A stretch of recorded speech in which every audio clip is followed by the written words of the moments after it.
पहला क्वेश्चन कह रहा है कि उभयचर सांस लेने के लिए किस अंग को उपयोग में लाते हैं। तो जो उभयचर होते हैं जब वो स्थल पे होते हैं तब अपने फेफड़े के माध्यम से सांस लेते हैं, लेकिन जब वो पानी में होते हैं तब वो अपनी त्वचा के माध्यम से सांस लेते हैं या फिर अपने गलफड़े या गिल्स के माध्यम से सांस लेते हैं। अर्थात ऑप्शन ए, बी और सी तीनों के तीनों सही हैं। इसीलिए उपर्युक्त में से एक से अधिक वाला जो ऑप्शन डी है ये बिल्कुल सही हो जाएगा। अगर हम लोग उभयचर की बात करें कि उभयचर क्या होते हैं, तो ऐसे जीव जो कि पानी में भी रह सकते हैं और जमीन पर भी रह सकते हैं, स्थल पर भी रह सकते हैं, ऐसे जीवों को उभयचर जीव कहा जाता है। जैसे कि मेढक, जो मेढक होता है यह एक उभयचर जीव होता है। यह पानी में भी रह सकता है और ये जमीन पर भी रह सकता है। जब ये मेढक जमीन पर आता है तब ये अपने फेफड़े के माध्यम से सांस लेता है, लेकिन जब ये पानी में चला जाता है तो फिर अपने ये त्वचा के माध्यम से सांस लेना शुरू कर देता है। लेकिन जो मेढक के छोटे छोटे बच्चे होते हैं जिन्हें कि टेडपोल कहा जाता है या लार्वा कहा जाता है, वो जब पानी में होते हैं तो वो अपने गिल्स के माध्यम से सांस लेते हैं। कैसे? गिल्स के माध्यम से वो सांस लेते हैं। इन उभयचरों के उदाहरणों से बहुत सारे क्वेश्चंस पूछे जाते हैं, इसीलिए कुछ जीव को आपको पता होना चाहिए कि ये जीव जो हैं वो उभयचर की श्रेणी में आते हैं। जैसे कि ये वाला पिक्चर आप देखिए, ये मेढक की तरह जो जीव दिख रहा है इसे टोड कहा जाता है। क्या कहा जाता है? टोड कहा जाता है। बिल्कुल मेढक की तरह दिखता है, लेकिन इसके ऊपर जहाँ पर देखेंगे तो धब्बे धब्बे दिखेंगे इसके ऊपर, और छोटे छोटे इसके ऊपर दाने होते हैं। इसे टोड कहा जाता है। मेढक से तो आप अच्छी तरीके से परिचित ही होंगे कि ये एक उभयचर जीव होता है। इसके बाद ये वाली पिक्चर देखिए जो कि छिपकली की तरह दिख रहा है, इसे सैलामेंडर कहा जाता है। क्या कहते हैं? इसे सैलामेंडर कहते हैं, और यह भी एक उभयचर जीव होता है। और ये वाली पिक्चर को देखिए, इसमें ये जो जीव दिख रहा है इसे न्यूट्स कहा जाता है। क्या कहते हैं? तो इसको जो है वो न्यूट कहा जाता है, और ये भी एक उभयचर जीव होता है। अर्थात 4 जीवों के बारे में आपको ध्यान रखना होगा कि जो उभयचर हैं, एक तो मेढक, एक टोंड, एक सैलामेंडर और एक न्यूट्स, ये चारों के चारों उभयचर प्राणी होते हैं। अगला क्वेश्चन कह रहा है कि एक हिमानी का आधार पिघलता है पर उसका शीर्ष नहीं, ऐसा क्यों होता है? तो हिमानी का जो आधार होता है, जो ग्लेशियर का आधार होता है, वो शीर्ष की अपेक्षा ज़्यादा पिघलता है। ऐसा इसलिए होता है क्योंकि उसका जो आधार होता है उस पर दाब ज़्यादा लगता है, और दाब जब ज़्यादा लगता है तो उसका गलनांक जो है वो कम हो जाता है। इसी की वजह से जो उसका आधार होता है वो शीर्ष की अपेक्षा ज़्यादा पिघलने लगता है। इसीलिए जो ऑप्शन सी है ये बिल्कुल सही होगा। अगला क्वेश्चन कह रहा है कि पुष्प का वह हिस्सा जो वास्तव में फल बनता है वो क्या कहलाता है? तो पुष्प का जो मादा प्रजनन अंग होता है उसका कार्पेल जो है यही आगे चल करके फल के रूप में परिवर्तित हो जाता है। इसीलिए ऑप्शन ए में जो दिया है कार्पेल, ये बिल्कुल सही होगा। ऑप्शन बी में दिया है कारोला। कारोला क्या होता है? तो किसी भी पौधे में आप देखेंगे तो जो नर प्रजनन तंत्र और मादा प्रजनन तंत्र होता है, इसी को सुरक्षा प्रदान करने के लिए कोमल कोमल पत्तियां उसके अगल बगल होती हैं, जिन्हें कि पंखुड़ियां कहा जाता है। इसी को कारोला कहा जाता है। क्या कहा जाता है? कारोला कहा जाता है। ऑप्शन सी में दिया है स्टेमेन। ये स्टेमेन क्या होता है? तो किसी भी फूल का जो नर प्रजनन तंत्र होता है उसी को स्टेमेन कहा जाता है। क्या कहते हैं? स्टेमेन कहते हैं। इसको जब आप पिक्चर में देखेंगे तो अच्छी तरीके से समझ में आएगा। यहाँ पर देखिए, ये है इस पुष्प का, ये है मादा प्रजनन अंग, और इसी का ये वाला जो भाग है इसी को कार्पेल कहा जाता है। क्या कहते हैं? इसी को कार्पेल कहा जाता है। और ये जो पंखुड़ियाँ आपको दिख रही हैं गुलाबी कलर की, इसी को कारोला कहते हैं। क्या कहते हैं? कारोला कहते हैं। और यहाँ पर ये वाली जो संरचना देख रहे हैं आप, ये वाली जो अगल बगल आपको संरचना दिख रही है, इसी को स्टेमेन कहा जाता है। क्या कहते हैं? तो इसको स्टेमेन कहते हैं। अगला क्वेश्चन कह रहा है कि लार या सलाइवा का मुख्य कार्य क्या होता है? तो हमारे मुख में जो लार होता है, जो सलाइवा होता है, इसका काम ये होता है कि हम लोगों ने जितना भी स्टार्च खाया है पेड़ पौधों के माध्यम से, उसको ये माल्टोज में परिवर्तित कर दे, यही इसका काम होता है। इसीलिए जो ऑप्शन बी में दिया है स्टार्च का माल्टोज में रूपांतरण करना इसका काम होता है, ये बिल्कुल सही होगा। अगर हम लोग लार की बात करें कि जो लार होता है इसमें कौन सा एंजाइम पाया जाता है, तो जो लार होता है इसमें टाइलिन एंजाइम पाया जाता है। कौन सा? तो इसमें जो है वो टाइलिन एंजाइम पाया जाता है और यही जो है वो स्टार्च को तोड़ने का काम करता है। यही स्टार्च को तोड़ करके माल्टोज में परिवर्तित कर देता है। ये जो लार होता है वो निकलता कहाँ से है? तो ये निकलता है लार ग्रंथियों से, जो कि हमारे मुख में पाई जाती हैं। और इन लार ग्रंथियों की संख्या कितनी होती है? तो लार ग्रंथियों की संख्या जो है वो 6 होती है। कितनी होती है? 6 होती है। या इसी को आप 3 जोड़ी भी कह सकते हैं कि लार ग्रंथियों की संख्या जो है वो 3 जोड़ी होती है हमारे मुख में। अगला क्वेश्चन कह रहा है कि हृदय केवल अशुद्ध रक्त ही पंप करता है, किस मामले में? तो जो हृदय होता है वो शार्क मछली के मामले में सिर्फ और सिर्फ अशुद्ध रक्त ही पंप करता है। इसीलिए जो ऑप्शन ए है ये बिल्कुल सही होगा। अगर हम लोग शार्क मछली की रक्त परिसंचरण तंत्र की बात करें, ब्लड सर्कुलेटरी सिस्टम की बात करें, तो उसका कुछ इस प्रकार का होता है कि सपोज करिए कि मान लीजिए कि ये एक शार्क मछली है, इसका यहाँ पर हार्ट है। तो क्या होता है कि शार्क मछली के पूरे शरीर से जो अशुद्ध रक्त होता है वो यहाँ हार्ट में पहुँचता है। जब हार्ट में पहुँचता है तो हार्ट इसको पंप करके इसके गलफड़े में भेज देता है और यहाँ पर गलफड़े में आकर के जो रक्त है वो शुद्ध होता है और शुद्ध होने के बाद डायरेक्ट फिर यहाँ गलफड़े से वो बॉडी में सप्लाई हो जाता है, यहाँ हार्ट में नहीं जाता ये। फिर ये बॉडी में जाएगा, फिर ये अशुद्ध होगा तो फिर ये जो है वो यहाँ पर हार्ट में आएगा, फिर हार्ट से जो है वो पंप करके ऐसे यहाँ पर गिलफड़े में आ जाएगा। इसी तरीके से ये प्रक्रिया चलती है। यहाँ पर आप देख रहे हैं कि जो इसका हार्ट होता है यहाँ पर शुद्ध रक्त कभी आता ही नहीं है। शुद्ध रक्त जो है वो गलफड़े से बॉडी में गया और अशुद्ध होने के बाद यहाँ पर आ रहा है। अर्थात शार्क मछली में जो हार्ट होता है वो हमेशा और हमेशा जो है वो अशुद्ध रक्त ही पंप करता है। और इस तरीके का जो सर्कुलेटरी सिस्टम होता है उसको एकल परिसंचरण तंत्र कहते हैं। क्या कहते हैं? एकल परिसंचरण तंत्र कहा जाता है। लेकिन हम लोगों मनुष्यों की अगर बात करें, ये व्हेल मछली की बात करें हम लोग, तो इसमें जो परिसंचरण तंत्र होता है वो कैसे काम करता है? तो इसमें आप देखेंगे तो एक हार्ट होता है। जो हार्ट है इससे यहाँ पर पूरे बॉडी से जब अशुद्ध रक्त आता है तो ये क्या करता है कि हार्ट जो है वो पंप करके फेफड़े के पास भेज देगा या गिल्स के पास भेज देगा। फिर यहाँ से शुद्ध होने के बाद ये रक्त जो है वो वापस से इसी हृदय में आता है, इसी हार्ट में आता है और फिर जो हार्ट होता है फिर से ये पंप करके पूरे बॉडी में भेजता है। तो यहाँ पर देख रहे हैं कि ये वाला जो हार्ट है वो अशुद्ध रक्त भी पंप कर रहा है और शुद्ध रक्त भी पंप कर रहा है। अर्थात ये वाला जो सर्कुलेटरी सिस्टम होता है इसको जो है वो द्विपरिसंचरण तंत्र कहा जाता है। क्या कहते हैं? द्विपरिसंचरण तंत्र कहा जाता है, जो कि बाकी के हमारे मनुष्यों में पाया जाता है, व्हेल मछली में पाया जाता है और यही सिस्टम जो है वो छिपकली में भी पाया जाता है। लेकिन शार्क मछली के मामले में जो है वो एकल परिसंचरण तंत्र पाया जाता है। अगला क्वेश्चन कह रहा है कि यदि जे जूल है, सी कूलाम है और ए एम्पियर है तो विभवांतर का एसआई इकाई क्या होगी? विभवांतर का एसआई मात्रक क्या होगा ये पूछ रहा है। तो विभवांतर का एसआई मात्रक वोल्ट होता है, ये आपको अच्छे से पता होगा। लेकिन अगर बात करें हम लोग विभवांतर की कि विभवांतर क्या होता है, तो दो बिंदुओं के बीच के विभव का जो अंतर होता है उसी को विभवांतर कहा जाता है। सपोज करिए कि ये कोई परिपथ है, ये दो बिंदु हैं, मान लीजिए कि इसके यहाँ पर एक बार विभव मापिए, फिर यहाँ पर एक बार विभव मापिए और इन दोनों का अंतर जो आपको मिलेगा उसी को विभवांतर कहा जाता है। क्या कहा जाता है? तो उसी को जो है वो विभवांतर कहा जाता है। और ये जो विभवांतर है ये दो चीज़ों पे डिपेंड करता है। एक तो इसके बीच में कार्य कितना हुआ है और इसके बीच में आवेश कितना है। इन दो चीज़ों पर जो है वो विभवांतर डिपेंड करता है। अर्थात जो विभवांतर होता है वो कार्य और आवेश के अनुपात के बराबर होता है।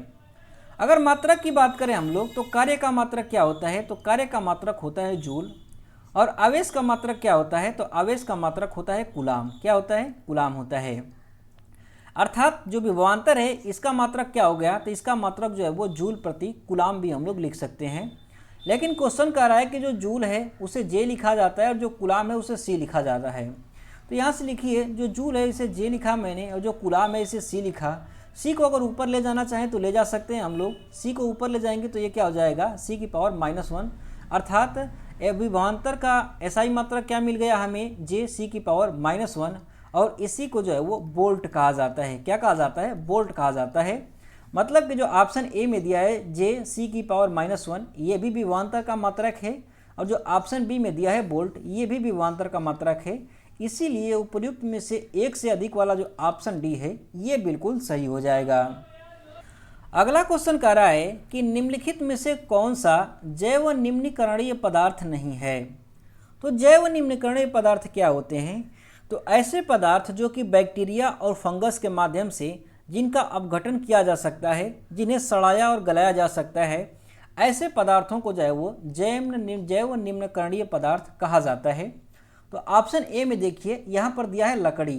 क्या लकड़ी को सड़ाया गलाया जा सकता है? बिल्कुल सड़ गल सकती है लकड़ी, इसीलिए जो ऑप्शन ए है लकड़ी ये तो सही नहीं हो सकता। ऑप्शन बी में दिया है रुई। क्या रुई भी सड़ गल सकती है? हाँ बिल्कुल सड़ गल सकती है, इसीलिए जो बी रुई है ये भी सही नहीं हो सकता। ऑप्शन सी देखिए, इसमें दिया है एल्युमिनियम पन्नी। जो एल्युमिनियम पन्नी होती है क्या यह सड़ सकती है? क्या इसे बैक्टीरिया सड़ा गला सकते हैं? क्या इसमें फंगस लग सकते हैं? नहीं लग सकते हैं, इसीलिए ये क्या है, तो ये जो है वो अजैव निम्नीकरणीय पदार्थ है। इसीलिए जो ऑप्शन सी है ये बिल्कुल सही हो जाएगा कि ये जो है वो जैव निम्नीकरणीय पदार्थ नहीं है। अगला क्वेश्चन कह रहा है कि मानव आँख में किसी वस्तु का प्रतिबिंब कहाँ पर बनता है। तो मानव की जो आँख होती है इसमें किसी भी वस्तु का जो प्रतिबिंब होता है वो आँख की रेटिना पर बनता है, इसीलिए जो ऑप्शन ए है ये बिल्कुल सही होगा। ऑप्शन बी में दिया है पुतली। पुतली क्या होती है? तो आँख का वह भाग जहाँ से प्रकाश जो है वो आँख के अंदर प्रवेश करता है उस भाग को पुतली कहा जाता है। क्या कहा जाता है? पुतली कहा जाता है। ऑप्शन सी में दिया है परितारिका। परितारिका क्या होती है? तो परितारिका जो है वो आँख की एक ऐसी मसल होती है जो इस पुतली को कंट्रोल करने का काम करती है। दिन के समय में ये जो है वो फैल जाती है जिससे कि प्रकाश जो है वो आँख के अंदर कम जाए, और रात के समय में जो है सिकुड़ जाती है ताकि रात के समय में प्रकाश जो है वो ज़्यादा से ज़्यादा आँख के अंदर जा सके। इसको जो है वो परितारिका कहा जाता है। यहाँ पिक्चर में आप देखेंगे तो अच्छी तरीके से समझ में आएगा। ये जो आप पिक्चर देख रहे हैं ये मानव आँख की पिक्चर है, और यहाँ पर ये जो पीछे वाला ये काला काला जो भाग दिख रहा है आपको, इसी को रेटिना कहा जाता है। क्या कहते हैं? इसी को रेटिना या दृढ़ पटल कहा जाता है। इसी के ऊपर किसी भी वस्तु का प्रतिबिंब बनता है। सपोज करिए कि यहाँ पर कोई वस्तु बनी यहाँ पर रखी हुई है, तो जब यहाँ से प्रकाश आएगा तो यहाँ से टकरा करके हमारी आँख में प्रवेश करेगा यहाँ से, और ये जो है वो यहाँ पर जा करके इस वस्तु का प्रतिबिंब बनाएगा जिससे कि ये वस्तु हमें दिख पाएगी। और यहाँ से आँख के अंदर जिस भाग से प्रकाश प्रवेश कर रहा है उसी भाग को यहाँ पर पुतली कहा जाता है। क्या कहा जाता है? पुतली कहा जाता है। और ये वाली जो मसल देख रहे हैं जो कि पुतली को कंट्रोल करने का काम करती है, इसी को परितारिका कहा जाता है। क्या कहते हैं? परितारिका इसी को कहा जाता है। अगला क्वेश्चन कह रहा है कि किस विचारधारा का राष्ट्रीय आंदोलन से कोई संबंध नहीं है। तो हमारे देश में जो भारतीय राष्ट्रीय आंदोलन चला अंग्रेजों के खिलाफ, इससे साम्यवादी विचारधारा का कोई संबंध नहीं है, इसीलिए जो ऑप्शन सी है ये बिल्कुल सही होगा। ये साम्यवादी विचारधारा क्या होती है? तो साम्यवादी अगर विचारधारा की बात करें हम लोग, तो इनका ये मानना होता है कि किसी भी देश में जितनी भी संपत्ति है वो सारी की सारी संपत्ति जो है वो सरकार के हाथों में होनी चाहिए, और जो सरकार है इस संपत्ति को पूरी जनता में बराबर बराबर बांट देना चाहिए। ऐसा मानना होता है साम्यवादी विचारधारा का। लेकिन इसकी एक बहुत ही बड़ी कमी है कि ये अगर साम्यवादी विचारधारा जहाँ पर भी होगी वहाँ के लोगों को ये निष्क्रिय बना देती है। कैसे? तो सपोज करिए कि क्या करना, आज के समय में आप देखिए तो जो अंबानी अडानी हैं इनके पास लाखों करोड़ों रुपए की संपत्ति है, लेकिन हमारे देश में कुछ लोग ऐसे भी हैं जिनको खाने के लिए रोटी तक भी नहीं है। तो साम्यवादियों की अगर बात माने तो अंबानी और अडानी से सारा का सारा पैसा लेकर के सारी जनता में बराबर बराबर बांट देना चाहिए। लेकिन सोचिए अगर ऐसा कर दिया जाएगा तो क्या अंबानी अडानी फिर से कोई कंपनी अपना स्थापित करना चाहेंगे? बिल्कुल नहीं करेंगे, क्योंकि क्या फ़ायदा है, कुछ भी काम करेंगे वो पैसा सरकार ले लेगी और सरकार जो है वो सब में बराबर बराबर बांट देगी। इसीलिए ये लोग क्या करेंगे, कोई कंपनी बनाना नहीं चाहेंगे। बाकी के जो लोग हैं वो भी काम करना नहीं चाहेंगे, क्योंकि उनको पता है कि जितनी भी संपत्ति आएगी कमा करके उसमें से हिस्सा तो मिलना ही है, तो फिर काम करने की ज़रूरत ही क्या है। इस तरीके से जो वहाँ के लोग होंगे वो इनएक्टिव हो जाएंगे, इसीलिए ये जो विचारधारा है वो ज़्यादा फल फूल नहीं पाई थी। ऑप्शन ए में दिया है गांधीवादी विचारधारा। ये जो गांधीवादी विचारधारा है इसका तो बहुत ही ज़्यादा प्रभाव देखने को मिला राष्ट्रीय आंदोलन पर। जो गांधी विचारधारा है, गांधीवादी जो विचारधारा है, इसका नेतृत्व महात्मा गांधी के द्वारा किया गया था और यह एक सत्य और अहिंसा पर आधारित विचारधारा थी। ऑप्शन बी में दिया है उदारवादी विचारधारा। ये जो उदारवादी विचारधारा है इसका भी भारतीय राष्ट्रीय आंदोलन से संबंध है, क्योंकि ये लोग जो थे वो अंग्रेजों की जो नीतियाँ थी उसमें सुधार करने का ये प्रयास करते थे उदारवादी लोग, इसीलिए इनका भी राष्ट्रीय आंदोलन से संबंध है। अगला क्वेश्चन कह रहा है कि यंग इंडिया पत्रिका का संपादन किसने किया था। तो जो यंग इंडिया पत्रिका है इसका संपादन महात्मा गांधी जी के द्वारा किया गया था, इसीलिए जो ऑप्शन बी है ये बिल्कुल सही होगा। ये जो यंग इंडिया पत्रिका है इसका संपादन महात्मा गांधी के द्वारा अंग्रेजी भाषा में की जाती थी। कौन सी भाषा में? तो अंग्रेजी भाषा में इसका संपादन किया जाता था और इस पत्रिका के माध्यम से गांधी जी अपने विचारों को देश की जनता के पास पहुंचाते थे और देश की जनता को एकजुट करते थे ताकि अंग्रेजों के खिलाफ इस जनता को खड़ा किया जा सके। अगला क्वेश्चन कह रहा है कि साहित्य अकादमी पुरस्कार 2022 मैथिली भाषा में किसे प्रदान किया गया है। तो मैथिली भाषा में जो साहित्य अकादमी पुरस्कार 2022 है ये प्रदान किया गया है अजीत आज़ाद को। किसे? अजीत आज़ाद को प्रदान किया गया है, इसीलिए जो ऑप्शन सी है ये बिल्कुल सही होगा। अच्छा, ये अजीत आज़ाद को क्यों दी गई? क्योंकि इन्होंने एक पुस्तक लिखी थी पेन ड्राइव में पृथ्वी, और इसी पेन ड्राइव में पृथ्वी नामक पुस्तक के लिए अजीत आज़ाद को जो है वो साहित्य अकादमी 2022 का मैथिली भाषा के लिए सम्मानित किया गया है। ये जो अजीत आज़ाद हैं वो कहाँ से बिलोंग करते हैं? तो ये जो है वो बिहार राज्य से बिलोंग करते हैं। अगर डिस्ट्रिक्ट की बात करें कि ये कौन से ज़िले से आते हैं, तो बिहार का जो मधुबनी ज़िला है, जो बिहार का मधुबनी ज़िला है, यहाँ से बिलोंग करते हैं ये अजीत आज़ाद। इनको आप ध्यान में रखिएगा। अगला क्वेश्चन कह रहा है कि निम्नलिखित युग्मों में से वह युग्म ज्ञात कीजिए जो सही ढंग से सुमेलित नहीं है। कौन सा सही सुमेलित नहीं है ऑप्शन, वो हमें छांटना है। तो चलिए देखते हैं। ऑप्शन ए कह रहा है कि डॉक्टर शांति जैन बिहार गौरव गान। क्या शांति जैन का बिहार गौरव गान से संबंध है? तो बिल्कुल संबंध है, क्योंकि जो बिहार का बिहार गौरव गान है इसकी रचना डॉक्टर शांति जैन के द्वारा किया गया है, इसीलिए इनका जो है वो इससे सीधा संबंध है। और जो शांति जैन हैं जो कि बिहार से बिलोंग करती हैं, इनको पद्मश्री से भी सम्मानित किया गया है। पद्मश्री से इनको सम्मानित किया गया है, इसको भी आप ध्यान में रखिएगा। ऑप्शन बी में दिया है अभिषेक रंजन माउंट किलिमंजारो। क्या अभिषेक रंजन का माउंट किलिमंजारो से संबंध है? तो हाँ, बिल्कुल संबंध है, क्योंकि ये अभिषेक जो रंजन हैं इन्होंने अफ्रीका की जो सबसे ऊंची चोटी है माउंट किलिमंजारो, इसको इन्होंने फतेह किया था, इसीलिए इनका इससे सीधा संबंध है। और ये जो अभिषेक रंजन हैं ये भी बिहार से बिलोंग करते हैं, जो बिहार का नालंदा ज़िला है वहाँ से ये बिलोंग करते हैं, इसको भी आप ध्यान में रखिएगा। इसके बाद ऑप्शन सी में दिया है श्रुति पांड्या। श्रुति पांड्या क्या एक वकील हैं? तो नहीं, जो श्रुति पांड्या हैं यह एक वकील नहीं बल्कि ये जो है एक क्रिकेटर हैं। क्या हैं? क्रिकेटर हैं, इसीलिए जो ऑप्शन सी है ये सही सुमेलित नहीं है। और क्वेश्चन पूछ रहा है कौन सा सही सुमेलित नहीं है, इसीलिए जो ऑप्शन सी है ये बिल्कुल सही हो जाएगा। अगला क्वेश्चन कह रहा है कि भारतीय मूल के उम्मीदवार थर्मन शनमुगरत्नम हाल ही में किस देश का चुनाव जीतकर वहां के राज्य प्रमुख बने हैं। तो ये जो थर्मन शनमुगरत्नम है ये सिंगापुर का चुनाव जीत करके वहाँ के राष्ट्रपति बने हैं, जो कि भारतीय मूल के उम्मीदवार थे, इसीलिए जो ऑप्शन बी है ये बिल्कुल सही होगा। और ये कौन से नंबर के राष्ट्रपति बने हैं वहाँ पर? तो ये जो है वो 9वें नंबर के राष्ट्रपति बने हैं सिंगापुर में, इसको भी आप ध्यान में रखिएगा। अगला क्वेश्चन कह रहा है कि अगस्त 2023 ईस्वी में शतरंज विश्व कप के फाइनल में भारत के प्रज्ञानंद को किसने हराया था। तो 2023 में जो शतरंज का विश्व कप हुआ इसमें प्रज्ञानंद को मैग्सन कार्लसन के द्वारा जो है वो हराया गया था फाइनल में, इसीलिए जो ऑप्शन सी है मैग्सन कार्लसन ये बिल्कुल सही होगा। अगला क्वेश्चन कह रहा है कि हाल ही में चंद्रमा की सतह पर दुर्घटनाग्रस्त हुए रूसी अंतरिक्ष यान लूना 25 के संबंध में तत्कालीन सोवियत संघ द्वारा भेजे गए 28 मिशन, जिसमें से चंद्रमा की सतह पर लैंडिंग भी शामिल थी, इसमें से कितने विफलता में समाप्त हुए थे। अर्थात जो 28 मिशन अब तक भेजे जा चुके हैं इनमें से कितने मिशन विफल हुए हैं। तो इनमें से कुल 18 मिशन जो है वो रूस के विफल हो चुके हैं, इसीलिए जो ऑप्शन बी है ये बिल्कुल सही होगा।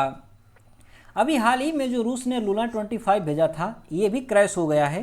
ये जब 20 अगस्त को चंद्रमा पर पहुंचा था, ये 20 अगस्त को जब चंद्रमा पर पहुंचा तो वहां जा कर के ये भी जो है वो क्रैश हो गया था। इस तरीके से कुल 28 मिशन हो चुके हैं रूस के, और इसमें से 18 जो है वो विफलता के रूप में साबित हुए हैं। अगला क्वेश्चन कह रहा है कि भारत में दूसरा पनडुब्बी संग्रहालय कहाँ पर बनाया गया है। तो भारत में दूसरा जो पनडुब्बी संग्रहालय बना है वो पश्चिम बंगाल के दीघा शहर में बना है, इसीलिए जो ऑप्शन ए है ये बिल्कुल सही होगा। अच्छा, ये भारत का दूसरा पनडुब्बी संग्रहालय है, तो पहला वाला पनडुब्बी संग्रहालय कहाँ पर है। तो पहला वाला जो पनडुब्बी संग्रहालय है वो आंध्र प्रदेश के विशाखापट्टनम में है। कहाँ पर? आंध्र प्रदेश के विशाखापट्टनम में पहला वाला पनडुब्बी संग्रहालय है। अगला क्वेश्चन कह रहा है कि पनामा शहर निम्नलिखित में से किसको जोड़ती है। तो जो पनामा शहर है ये अटलांटिक महासागर और प्रशांत महासागर इन दोनों को जोड़ने का काम करती है, इसीलिए जो ऑप्शन ए है ये बिल्कुल सही होगा। यहाँ पर आप मैप में देखिए, इधर के साइड में आपको अटलांटिक महासागर दिखेगा और यहाँ पर आपको पैसिफिक ओशियन दिखेगा, प्रशांत महासागर दिखेगा, और इसी के बीच में यहाँ पर जो है वो पनामा कैनाल, पनामा नहर जो है वो बनी हुई है। ऊपर के साइड में देखेंगे तो यहाँ पर जो है वो उत्तरी अमेरिका है, और नीचे के साइड में यहाँ पर देखेंगे तो दक्षिणी अमेरिका है।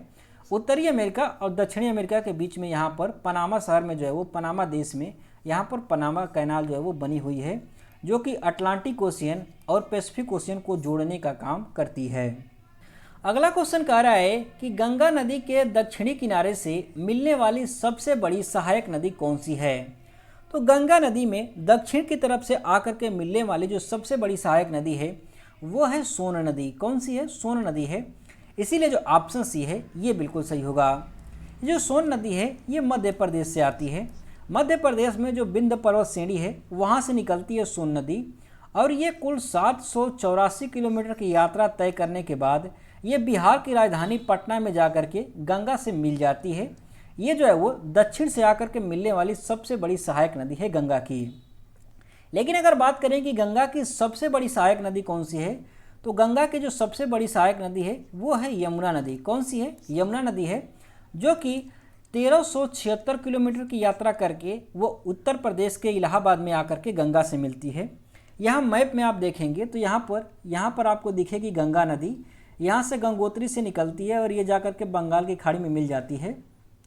यमुना को देखेंगे तो ठीक इसके पैरेलल ही यहाँ से यमुनोत्री से निकलती है, और इसके पैरेलल आते हुए ये होते हुए ये जो है वो आकर के यूपी में यहाँ प्रयागराज में आकर के गंगा से मिल जाती है। और ये यात्रा कितनी करती है, तो ये जो है वो 1376 किलोमीटर की यात्रा करके आकर के गंगा में मिलती है, जो कि गंगा की सबसे बड़ी सहायक नदी है। लेकिन दक्षिण से बात करें कि जो दक्षिण से आकर के मिलने वाली नदियाँ हैं उनमें सबसे बड़ी सहायक नदी कौन सी है, तो ये है सोन। यहाँ मध्य प्रदेश से निकलती है। मध्य प्रदेश का जो विंध्य पर्वत है यहाँ से निकलती है, और ये जो है वो 784 किलोमीटर की यात्रा करके यहाँ पटना के पास में आकर के गंगा में मिल जाती है। अगला क्वेश्चन कह रहा है कि मिट्टी का निर्माण किस प्रक्रिया द्वारा होता है। तो मिट्टी का जो निर्माण है वो अपक्षय की प्रक्रिया के द्वारा होता है, इसीलिए जो ऑप्शन सी है ये बिल्कुल सही होगा।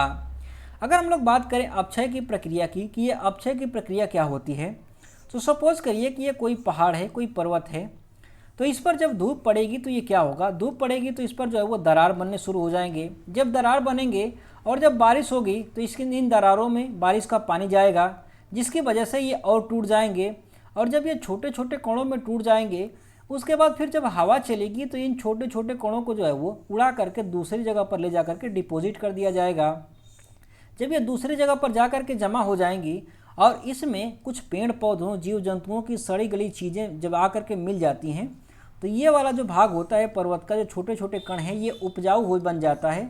अब जब ये उपजाऊ बन जाता है तो इसी को जो है वो मिट्टी कहा जाता है। क्या कहा जाता है? मिट्टी कहा जाता है। और यही बनने की जो प्रक्रिया होती है इसी को अपक्षय की प्रक्रिया कहा जाता है। अगला क्वेश्चन कह रहा है कि दामोदर घाटी परियोजना किस राज्य में स्थित है। तो दामोदर घाटी जो परियोजना है ये भारत के 2 राज्यों में संयुक्त रूप से है। एक राज्य है झारखंड और दूसरा राज्य है पश्चिम बंगाल। इन दोनों में संयुक्त रूप से है, इसीलिए जो ऑप्शन भी है ये बिल्कुल सही होगा। ये जो दामोदर घाटी परियोजना है ये भारत की पहली बहुउद्देशीय परियोजना है और इसको बनाया गया था ताकि इन क्षेत्रों में जो दामोदर नदी है और इसकी सहायक जो नदियां हैं उनसे आने वाला जो बाढ़ है उसको कंट्रोल किया जा सके और इसका पानी का उपयोग करके इसका पानी का जो उपयोग है वो सिंचाई में किया जा सके और इसके अलावा जो है वो इसका उपयोग विद्युत बनाने में किया जा सके। इसीलिए इस दामोदर नदी घाटी परियोजना को बनाया गया था। और इसकी शुरुआत कब हुई? तो इसकी शुरुआत जो है वो आज़ाद भारत में की गई थी। 1948 ईस्वी में जो है वो इसकी नींव रखी गई थी, जो कि भारत की पहली बहुउद्देशीय परियोजना थी। अगला क्वेश्चन कह रहा है कि घास के मैदान, झाड़ झंखाड़, वन, बंजर भूमि सरकार और निजी दोनों व्यक्ति तथा समुदाय सभी से संबंधित है, ऐसे वन को क्या कहा जाता है? तो ऐसा वन जो कि अभी तक डिफाइन नहीं है, वो सरकार का भी हो सकता है, वो किसी निजी समुदाय का भी हो सकता है, वो किसी व्यक्ति का भी हो सकता है। ऐसे वन क्षेत्र को जो है वो अवर्गीकृत वन की श्रेणी में रखा जाता है। इसको जो है वो अवर्गीकृत वन कहा जाता है। इसीलिए जो ऑप्शन सी है ये बिल्कुल सही होगा। ऑप्शन ए में दिया है सुरक्षित वन। सुरक्षित वन क्या होते हैं? तो ऐसे वन जिसको कि सरकार जो है वो संरक्षित करके रखती है, किसी भी जीव के लिए, किसी पौधे के लिए या किसी जीव के लिए उसको जो है वो पूरी तरीके से संरक्षित कर दिया गया है। इसमें मानवों का हस्तक्षेप जो है वो पूरी तरीके से वर्जित है, उसमें मानव जा नहीं सकता है। ऐसे क्षेत्र को जो है वो सुरक्षित वन की श्रेणी में रखा जाता है। इसके बाद ऑप्शन बी में दिया है संरक्षित वन क्षेत्र। संरक्षित क्या होते हैं? तो ऐसे क्षेत्र जिनको कि सरकार जो है वो संरक्षित करके रखती है किसी भी पेड़ पौधे या जीव जंतु के लिए, लेकिन इसमें जो है वो मानव का हस्तक्षेप भी जारी रहता है। इसमें मानव जो है वो अपनी गतिविधियां भी कर सकता है और उस जीव को संरक्षित भी किया गया है। ऐसे क्षेत्र को जो है वो संरक्षित वन कहा जाता है। तो फ्रेंड्स, इसमें बस इतना ही। बाकी के जो क्वेश्चंस हैं वो आपको नेक्स्ट वीडियो में मिल जाएंगे। Thanks for watching. Have a nice day. Thank you.